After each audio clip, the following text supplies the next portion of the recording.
Ladies and gentlemen, this is a quick review of Reality of Wrestling. I think I decided to do this review because I had thought about doing a review series over Reality of Wrestling for a little while now. But I wasn't sure if anybody was going to be interested in even looking at it. Because, let's be honest, it's a very minor promotion. But the thing that kind of surprises me, for me personally, because I've looked on YouTube to see if anybody's done any reviews of Reality of Wrestling. Because there's about 130 episodes already on YouTube. They got their own website, and it is run by Booker T and Shamel. But that's the thing that kind of surprises me. From what I know of the wrestling community, they don't really care about race. They don't care if you're black, Spanish, white, Asian. If you're good as a wrestler, you should get the shine you deserve, either in WWE, TNA, RH, New Japan Pro Wrestling, even in Lucha Underground. If they really believe in you, they want you to actually get somewhere. But then we don't talk about the promotions themselves. Yes, we talk about TNA, we want to see it succeed, and just like Daddy just did a video about, if TNA dies, will it hurt the wrestling business? Now, he said it clearly. He doesn't want to see TNA go anywhere, but what could happen if TNA did go away or get changed? Because they are talking about Vince maybe buying out the shares of TNA, taking the video archive and adding it to the network and not actually adding the wrestlers themselves. He just takes the videos, takes the name, the show basically has to change into something else. The wrestlers either lose a job or have to stay in that show that's changed. That's pretty much what he was talking about. But one thing we don't really talk about, we don't talk about black people running a wrestling promotion, even if it's a minor one. Why don't we talk about them? Deluxe Man, I haven't heard him talk much about Booker T's promotion. He has said that he does have a promotion from what episodes of Deluxe Man he has done. But I don't ever remember him ever actually doing a review of at least one or two of the episodes that have been out. And I was thinking, if you have wrestlers that produce their own promotion, look at Jeff Jarrett and TNA. You can say a lot about Jeff. You can say a lot about his dad. You can say how much he wanted to be the king of the mountain as the one who run the World Heavyweight Championship. First the NC, well, the National Wrestling Alliance title, and then his own. He still started a promotion people still love. Now, I'm not saying that Reality of Wrestling is going to be a huge promotion one day. It's been around 11 years. It's been around since 2005, but it is a promotion run by black people that never really gets usually spotlighted and never gets reviewed. So I thought, why not do a review of it? At least a quick overview. Now, I looked at episode 130. That came out October 2nd. Now, I didn't get a chance to see all of it because I am kind of sick right now. The weather in New York is kind of messing with me, and that's mostly directed towards my injury and why I'm disabled. My leg is hurting a lot, so it's kind of hard to focus on what you want to do. And my throat's been messing with me because of craziness of, I think, Matthew is messing with a lot of people, making them sick more than they should be. Take away from me. I did look at some of it. I saw John Studd, Big John Studd's son. I was surprised to see that he had a son running in the business. Then I remembered when I was doing a review of TakeOver Brooklyn 2. And I saw Amber Moon for the first time. I thought she looked so unique with those red eyes. I thought she looked beautiful. She looked unique. She's a good wrestler. The only thing that I didn't get a chance to really see on that day was her talking. Now, admittedly, I still have not seen much of NXT because of all the craziness that's been going on, particularly with my face. I really haven't seen it, so I really haven't seen her.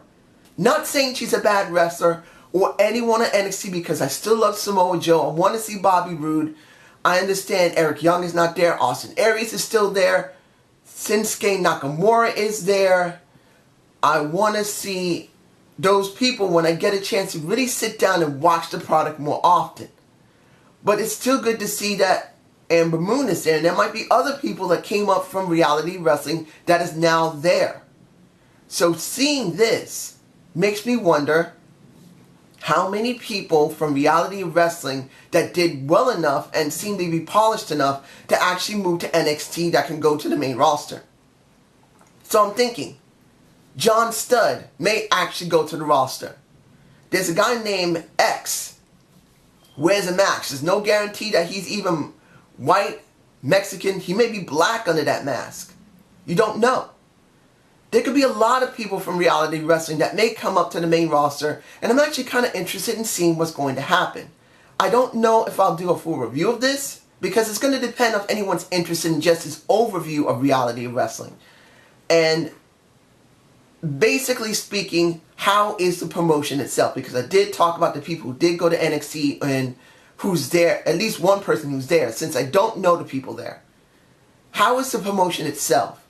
Well, it's like an indie promotion. The lighting isn't very good. The camera work is not good. Commentary didn't seem to be bad at all. I didn't mind the commentary team. Since it is different, and this is my first time really seeing it to maybe about halfway through the show, before the pain in my leg really began to get me bad, it was not too bad. The wrestling itself, I think the reason why people are not going to worry or be interested or really wonder about it much is because it's so indie-ish. The sound quality is also bad. So when these guys hit the ring and they jump onto the ring, they fall on the ring, the sound echo is kind of nasty. Also, the lighting is bad, so it's not going to be as easy to see, as well as the camera work, because the guys, sometimes they focus on the guys' butts. Instead of moving over to show both wrestlers try to change positions, a lot of times they're not doing that.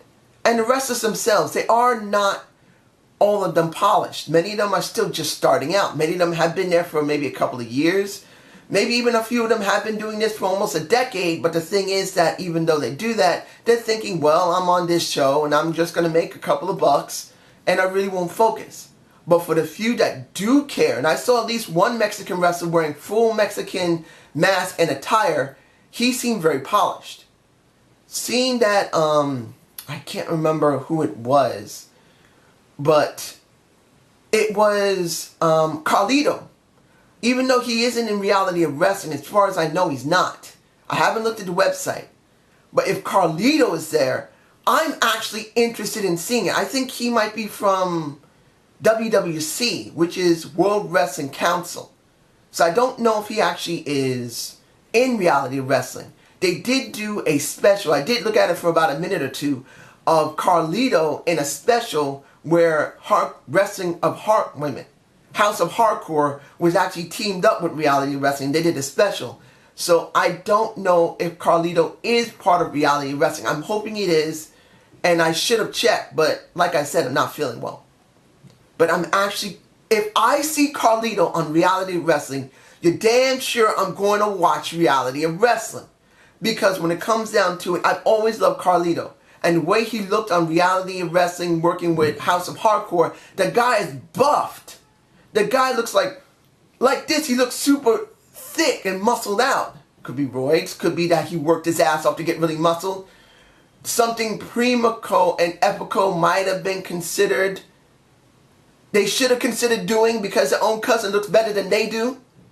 Because Primo and Epico look like little shrimps compared to their cousin Carlito, who looks like a big muscled out monster and still can jump around the ring. So there's a lot of things that reality wrestling could bring to the table for someone who wants to see something entirely different. It is a black run promotion, which I'm really surprised that Deluxe Man doesn't really talk about much. Not saying he's never talked about it, just talk about it much. Even though it is an indie company, it is in Houston, Texas, in the United States.